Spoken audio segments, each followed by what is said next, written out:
할렐루야! 살아계신 하나님께서 이 시간도 우리와 함께 하시고 하늘의 권능으로 우리 가운데 큰 은혜를 베풀어 주실 줄 믿습니다.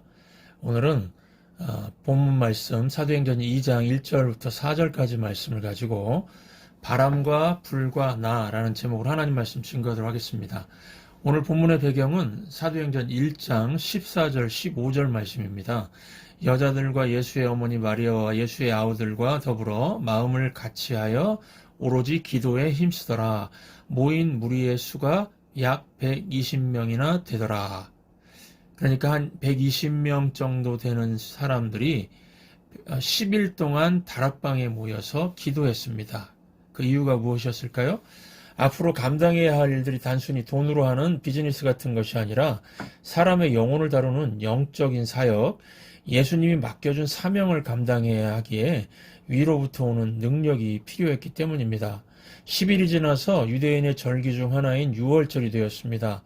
120명이 기도한 지 10일이 지난 때였습니다. 오늘 본문은 이 오순절의 특징을 묘사하고 있는데요. 이 오순절은 해마다 맞는 절기 중에 하나가 아니었습니다. 오늘 본문 1, 2절 보시면은 오순절 날이 이미 이름에 그들이 다 같이 한 곳에 모였더니 호련히 하늘로부터 급하고 강한 바람 같은 소리가 있어 그들이 앉은 온 집에 가득하며 라고 기록되어 있습니다. 호련히 갑자기라고 언급하죠. 보이지 않던 영적인 세계가 갑자기 열렸다는 겁니다. 하늘이 열렸다는 겁니다. 영적 체험은 여러분 이같이 대부분 갑자기 하게 되는 것 같습니다. 단 한 가지 단서는 모여서 기도할 때에 대부분 이런 체험, 성령 체험을 하게 된다는 것입니다. 대개 이 악령, 잡신은요, 혼자 있을 때 임합니다. 잡신이 무당 몸속에 들어가는 것을 강신술이라고 하는데 혼자 있을 때 아주 음흉하게 임합니다. 하지만 예수 믿는 사람 몸 안에 하나님의 영이 임할 때는 대부분 함께 모여서 예배하고 함께 기도할 때 임합니다. 오늘 우리가 함께 모여서 예배드리고 있는데 이 시간에 갑자기 하나님의 영이 우리 각 사람에게 임하게 될 줄 믿습니다. 어떤 분들은 목사님 저는 그 상태까지 빠지고 싶지 않은데요 그러시는데 걱정하지 마십시오. 좋은 겁니다. 성령의 임하심은 좋은 겁니다. 잡신이 사람 몸에 들어오면 괴로움만 주지만 하나님의 성령은요 하나님의 형상을 회복시켜 줍니다. 여러분 인간은 하나님 앞에 죄인이고 인간이 내면 속에는 깊은 내면 속의 속성이 괴물 같습니다. 남을 속이고 분노하고 파괴시키는 괴물 같은 그런 모습이 있습니다. 그래서 로마서 7장 18, 19절 보시면 죄인은 몸속에 괴물을 품고 있다는 것을 이렇게 설명하고 있습니다. 내 속 곧 내 육신에 선한 것이 거하지 아니하는 줄 아노니 원함은 내게 있으나 선을 행하는 것은 없노라. 내가 원하는 바 선은 행하지 아니하고 도리어 원하지 아니하는 바 악을 행하는도다. 그러니까 내 몸속에 나를 악하게 만들어서 망하게 만드는 괴물이 있다는 겁니다. 제가 이 내용을 청소년들에게 아무리 설명해도 이해를 잘못해서 일본 만화 영화 그 캐릭터 하나를 가지고 설명한 적이 있습니다. 얘들아 너희들 나루토 아니? 그랬더니 거의 100% 알고 있었습니다. 여러분들 그 나루토 아십니까? 나루토 모르십니까? 이 나루토는 태어날 때부터 몸속에 꼬리 9개 달린 구미호를 품고 태어난 아이입니다. 나루토 몸속에 악한 괴물이 살고 있었습니다. 이 그림 보시면 이 슬라이드 한번 보십시오. 스크린. 이렇게 이 괴물이 들어있는 겁니다. 제가 이 나루토 얘기를 하면서 얘들아 우리 몸속에는 나루토 몸속에 있는 것보다 수천 배 더 무시무시한 괴물이 살고 있단다. 이 괴물이 우리를 죄짓게 만들고 분노하게 만들고 남을 다치게 만들고 결국엔 우리를 파괴한단다. 이렇게 설명하니까 우리 몸속의 괴물 이걸 쉽게 이해하는 걸 봤습니다. 여러분 우리 안에 이 괴물이 살고 있고요. 이 괴물을 잡는 거는 딱 한 가지 길이 있습니다. 하나님의 영, 즉 성령이 임하면 이 괴물, 다른 말로 죄성이라고 합니다. 이 괴물, 죄성 있는 이게 박살이 나버리고 우리가 성자처럼 변화가 될 수 있습니다. 이 성령의 임재를 오늘 본문은 바람과 불로 묘사하고 있습니다. 그래서 교회는 바람과 불이 있어야 되는 것입니다. 성령의 임재가 필요합니다. 만약에 성령의 임재가 없다면 그건 교회가 아니고 뭐 세상의 친교 모임과 다를 바가 없습니다.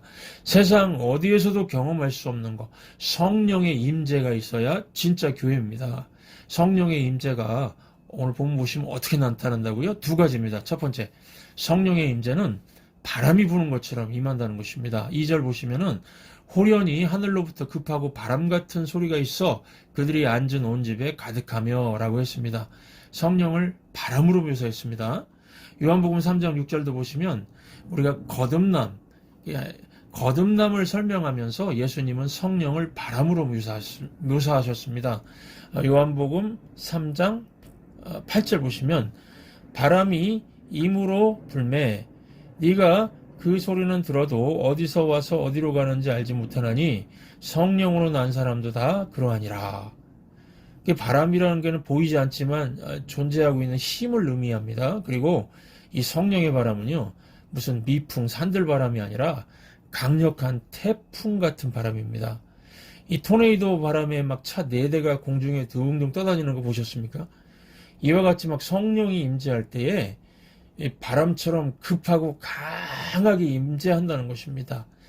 제가 목사가 되어서 늘 암송하거나 묵상하는 성경 구절 중에 하나가 구약성경 에스겔 37장 10절입니다. 내가 그 명령대로 하나님 말씀 명령대로 대언하였더니 생기가 그들에게 들어가매 그들이 곧 살아나서 일어나 서는데 극히 큰 군대더라. 이 하나님 말씀 증거 아닐까요? 마른 뼈에 생명, 성령의 바람이 부니까 마른 뼈가 살아나서 큰 군대가 되었다는 것입니다. 저는 이 말씀 정말 사랑합니다. 왜냐하면 제가 목사로 부름을 받을 때 제 모습이 마른 뼈 같았기 때문입니다. 하나님, 제가 영혼을 살리는 목사가 될 수 있을까요? 저는 막 그렇게 하나님께 제 마른 뼈 같기 때문에 이런 모습으로 하나님께 기도했을 때 하나님 말씀은 할 수 있다. 할 수 있다 했습니다. 내가 내 영을 너에게 부어주면 너는 능히 할 수 있다. 너는 능히 살릴 수 있다 했습니다. 제가 1997년도에 미국 신학대학원을 들어갔고요. 전도사로 처음 이민교회 사역을 시작했고 2003년에 목사 안수를 받고 목사가 되었는데 제 첫 사역지가 이 브롱스였습니다. 위험하고 거친 지역에 사는 10대 청소년들 보니까 모두 마른 뼈 같았습니다. 대부분 대학을 가려는 의지도 없었습니다. 갱 멤버도 있었고 학교를 막 한 달 이상 결석하는 애도 있고 또 가출한 애도 있었습니다. 제가 이들 보면서 주님, 이들이 살 수 있을까요? 그때도 주님 말씀은 이들이 마른 뼈 같지만 살아서 큰 군대가 될 것이다 였습니다. 어떻게 제 주변에는 마른 뼈 같은 사람들만 모이게 해주시는 것 같았습니다. 주님, 제가 부족합니다. 역부족입니다. 마른 뼈 같은 이들 어떻게 살리고 섬길 수 있겠습니까? 그때마다 하나님 말씀 항상 똑같았습니다. 내가 내 영을 너에게 충만히 부어주면 거뜬히 해낼 것이다. 그래서 이 사역 초기부터 제 몸에 아주 피부처럼 붙들고 있던 말씀이 요엘서 2장 28절입니다. 그 후에 내가 내 영을 만민에게 부어주리니 너희 자녀들이 장래 일을 말할 것이며 너희 늙은이는 꿈을 꾸며 너희 젊은이는 환상을 볼 것이며. 무슨 말씀입니까? 하나님의 영이 임하면 아무리 마른 뼈 같은 어린이, 노인들, 젊은이라도 꿈을 꾸고 장래 일을 말하고 미래를 개척해 나갈 수가 있다는 겁니다. 강력한 인생을 살 수 있다는 것입니다. 여러분, 하나님께서 우리에게 주신 최고의 선물, 하나님의 최선은요, 성령의 바람입니다. 성령 의지하라는 것입니다. 그래서 저는 월요일부터 금요일까지 새벽에 기도할 때 일주일 중에 하루를 회개하는 날로 삼고 있는데 그 월요일이 신두현 목사 회개 날입니다. 제가 이날 가장 많이 회개하는 것이 주님, 제가 지난 한 주도 성령님 의지함이 부족했습니다. 이겁니다. 이건 매주 거의 회개합니다. 왜냐하면 성령 의지함이 없으면 목사는요, 순간 타락하기 때문입니다. 교회를 잘못된 방향으로 인도하기 때문입니다. 담임 목사로서 유혹받는 것 중에 자꾸만 새로운 것을 시도하려는 유혹이 있습니다. 옛부터 초대교회로부터 오신 말씀과 기도가 있는데 새로운 프로그램, 비즈니스적인 마인드로 목회하려고 하는 그 유혹받을 때 제가 회개합니다. 또 능력을 잃은 그 교회 상태에 머물러 있으려는 유혹받을 때 회개합니다. 그냥 교우들과 사이좋게 지나고 주일에 만나서 즐겁게 점심 식사하고 일주일에 한번 화목한 친교하는 정도에서 목회하려고 하는 그 유혹받을 때 제가 회개합니다. 여러분, 교회는 마른 뼈 같은 비참한 영혼들을 살려내야 하는 사명이 있지 않습니까? 교회는 생명의 성령의 바람이 날마다 불어야 하는 곳 아닙니까? 제가요, 이 성령의 임재 체험을 갖고 설교하니까 어린아이들이 울면서 회개하는 것을 경험했습니다. 불홍수의 그 10대 아이들이 꿈을 꾸는 것을 제가 경험을 했습니다. 어떤 여자 성도는 그녀의 그 담임 목사님, 교회 목사님 찾아가서, 목사님, 제 아들이 어떤 여자에 빠졌습니다. 제 힘으로는 되지가 않습니다. 도와주세요. 그랬다고 합니다. 이 자기 아들이 빠진 여자는 세속적이고 학력을 속이고 빚이 10억 정도 되는 여자였다고 합니다. 그 아들은 그 못된 여자를요, 아주 전적으로 믿고 하나님과 동격으로 여기고 있다는 겁니다. 이럴 때는요, 내 힘으로 되지 않습니다. 기도를 통해서 성령의 바람을 통해서만 해결할 수 있고 그 아들이 돌아올 수 있는 겁니다. 성령의 바람이 불어야 분별력이 생기고 자기 장래를 꿈꿀 수가 있거든요. 해마다 12월이 되면은 기분이 안 좋아지는 그 싱글 여자들이 있습니다. 20대에서 30세로 또는 30대에서 40세로 넘어가는 여자들은 대체로 기운이 없습니다. 왜 그럴까요? 늙어간다고 한탄하니까요. 또한 60대에서 70세로 또 70대에서 80세로 넘어가는 그 어르신들도 보면 기운이 없는 것 같습니다. 왜 그럴까요? 왜 그렇게 빨리 늙어가는지 모르겠다 그러면서요. 늙고 힘없어진다고요. 여러분, 이게 마귀의 역사입니다. 나이는요, 숫자에 불과합니다. 모세 보십시오. 80세 되었을 때 부름을 받고 도전했습니다. 모세에게 성령의 바람이 부니까 인생을 끝내야 할 나이에 새 출발을 했습니다. 그러므로 이 시간 요엘서 2장 28절 말씀 가슴에 새기시기 바랍니다. 그 후에 내가 내 영을 만민에게 부어주리니 너희 자녀들이 장래일을 말할 것이며 너희 늙은이는 꿈을 꾸며 너희 젊은이는 환상을 볼 것이며, 성령의 바람이 불면은 마른 뼈 같은 인생도 다 살아날 수 있다는 겁니다. 그래서 성경에서는 절대 나이에 의해서 제자들의 위치와 직위를 결정하지 않았습니다. 성경에 나이가 나오지 않는 것은 나이가 변수가 아니라 성령이 누구에게든 임하면 강력하게 일할 수 있다는 것을 말하고 있기 때문입니다. 바울의 나이가 나오나요? 베드로의 나이가 언급이 되어 있습니까? 나이 먹는 게 뭐가 두렵습니까? 숫자일 뿐입니다. 이 시간 모세를 생각하시고 모세를 생각해 보시고요. 성령의 강한 바람을 사모하시기 바랍니다. 기도하면서 미래를 결정하시고 하나님의 성령 체험을 통해서 성공하는 삶을 사시기 바랍니다. 두 번째, 이 성령의 임재는 불같이 임한다는 겁니다. 3절 보시면 마치 불의 혀처럼 갈라지는 것들이 그들에게 보여 각 사람 위에 하나씩 임하여 있더니 라고 했습니다. 성경은 이 하나님의 임재를 나타낼 때 불로 묘사합니다. 모세가 하나님과 첫 만남이 있었을 때 떨기나무에 불이 붙었는데 타지 않는 것을 봤습니다. 그래서 이 하나님의 영, 성령이 역사하면 불이 붙어도 타지 않게 되는 것입니다. 제가 사도행전을 여러 번 읽고 공부할 때마다 놀라는 것은 기독교 역사에서 가장 핍박이 심했던 시기를 살았던 성도들이요, 많은 일들을 하고 고난을 받으면서도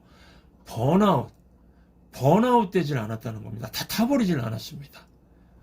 이유가 무엇이었을까요? 그들 안에 성령의 불이 있었기 때문입니다. 저는 선배 목사님들이 해주시던 말씀 중에 불이 필요하다 이런 말을 잘 이해를 못했습니다.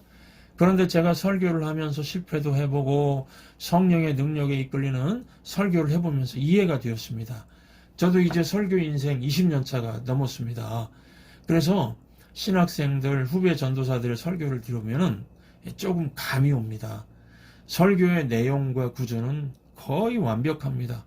그런데 딱 한마디 해주고 싶은 겁니다. 당신의 설교에는 불이 없어요. 자신도 뜨겁게 할 만큼의 불이 없는데 어떻게 남을 뜨겁게 할 수가 있겠습니까? 이 말이 하고 싶을 때가 있습니다. 정말 그렇습니다. 성령의 불이 없으면 생명력을 못 느낄 뿐만 아니라 변화를 일으킬 수 있는 힘이 없게 되는 것입니다. 여러분 성령을 만나면 불을 경험하게 됩니다. 성령의 불은 죽어가는 것을 살아있게 만듭니다. 열정을 타오르게 합니다. 그래서 공부하는 학생도 성령의 불이 필요합니다. 왜 공부해야 되는지 공부해야 할 열정이 생깁니다. 사업하는 사람도 성령의 불이 필요합니다. 왜 돈을 벌어야 되는지 돈 벌 이유를 찾기 때문입니다. 이 좋은 배우자 가문이요, 성령의 불이 있는 사람입니다. 여기 남자 계신 여기 계신 지금 남자 성도님들, 성령의 불은 아니더라도 불같이 프로포즈해서 부인들 얻지 않으셨습니까? 뭐 시간 되시면 결혼해 주실래요?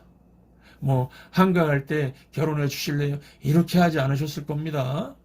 그냥 입안에 막 오뎅국, 뜨거운 오뎅국물만 갖고 있듯이 막 I love you, 결혼해 주세요, 당신 없이 못 살아요, 막 불처럼 고백해서 된 거 아닙니까? 그러니 성령의 불이 있는 사람은 얼마나 뜨겁게 사랑하겠습니까? 또 여러분, 성령의 불이 있으면은 어떠한 고난도 이길 힘이 있습니다. 성경은 누구에게도 절대 고난을 면제시켜준다고 하지 않습니다. 하지만 고난 중에 성령을 경험하면 고난 중에도 성령의 불이 임해서 고난을 이길 수 있는 힘을 얻게 된다고 했습니다. 사도행전 10장 38절을 보시면은 하나님이 나사렛 예수에게 성령과 능력을 기름 붓듯 하셨음에, 이런 말씀이 있습니다. 이 구절 그 다음에 어떤 일이 있었을까요? 그가, 예수 그리스도가 두루 다니시며 선한 일을 행하시고 마귀에게 눌린 모든 사람을 고치셨으니 이는 하나님이 함께 하셨음이라. 이렇게 기록되어 있습니다. 성령과 능력이 기름 붓듯 부어지니까 엄청난 일을 했습니다. 그래서 저는 이 사도행전 10장 38절이 우리 성도님들 각자에게 체험되게 해달라고 제 기도하고 이 자리에 섰습니다. 먼저 설교를 하는 사역자들에게 이 체험되게 해달라고 기도했습니다. 하나님, 우리 이승원 목사님께, 또 이 신두현 목사에게, 그레이스킴 전도사에게, 안경진 전도사에게 성령과 능력을 기름 붓듯 하셔서 말씀 전하게 해달라고. 또한 교회 직분을 맡은 모든 분들에게 이 말씀이 들리고 체험되길 기도했습니다. 하나님, 아무개 장로님들에게, 또 권사님들에게, 집사님들에게, 찬양팀에게, 교회 학교 교사들을 위해 성령과 능력을 기름 붓듯 해 주옵소서. 또한 주일학교 모든 어린이들에게도요, 이 성령과 능력이 기름 붓듯 하게 해달라 기도했습니다. 요즘에 어린아이들 멘탈이 너무너무 약해졌습니다. 작은 충격에도 막 정신줄을 놓는다고 하죠. 너무 약해졌습니다. 여러분, 앞으로 다가올 미래의 인재는 멘탈이 강한 사람이 될 것입니다. 변화의 속도가 지금 엄청납니다. 지난 100년 동안의 변화가 같이 이전 만년 동안의 변화와 맞먹는다고 하고, 미래 20년은요, 지난 100년의 변화 속도와 맞먹을 거라고 합니다. 이런 변화를 잘 견디기 위해서는 이 뇌가 튼튼해야 됩니다. 멘탈이 강해야 됩니다. 이전에는 스펙, 학벌, 외모, 건강이 인재의 조건이었지만 이제는 아닙니다. 멘탈 강자가 최종 승자가 될 것입니다. 여기 계신 우리 부모님들, 주일학교 어린 자녀들, 장래 어떤 시련에도 멘탈 강자 되기 원하시죠? 제가 최근에 디즈니 플러스에서 방영된 무빙이라는 드라마를 봤는데, 거기 보시면 총에 맞아도 다시 살아나고, 높은 데서 떨어져서 죽지 않고, 높은 데서 떨어졌는데도 죽질 않습니다. 팔다리가 부러지고 살이 찢어져도 금방 다시 새롭게 회복되는 그 구룡포라는 사람이 나옵니다. 구룡포. 제가 그것을 보면서 주님, 우리 교회 어린이들이 구룡포같이 강한 존재로 살게 해주소서 기도가 나왔습니다. 이 구룡포같이 강한 모습으로 살려면은 성령의 불이 필요합니다. 그러므로 오늘 기도해 주시기 바랍니다. 아이들 이름을 불러가면서 하나님, 우리 주일학교 어린이들 위해 성령의 불을 내려주소서, 꺼지지 않는 성령의 불을 품고 살게 해 주옵소서. 여러분 주변 한번 둘러보십시오. 많은 사람들이 성령의 불이 없어서 뭐든지 주어지면은 그냥 시커멓게 그릇만 냅니다. 돈을 벌어도 그릇만 냅니다. 돈 때문에 사고칩니다. 어떤 쥐나 힘, 파워를 주면 거기에서 또 그릇만 냅니다. 그냥 교만해가지고 남 상처만 입히고 그렇습니다. 성령의 불이 있어야 자신은 타지 않으면서도 모든 것을 완전히 연소시켜서 다 태워서요. 그것을 에너지로, 힘으로 바꾸는 삶을 살 수가 있습니다. 그러므로 이 시간 하늘에 계신 우리 아버지, 우리에게 성령과 능력을 기름 붓듯 해주셔서 번아웃을 모르는 불과 바람의 인생을 살게 하여 주옵소서. 구하시는 저와 여러분들 되시기를 주의 이름으로 축원합니다.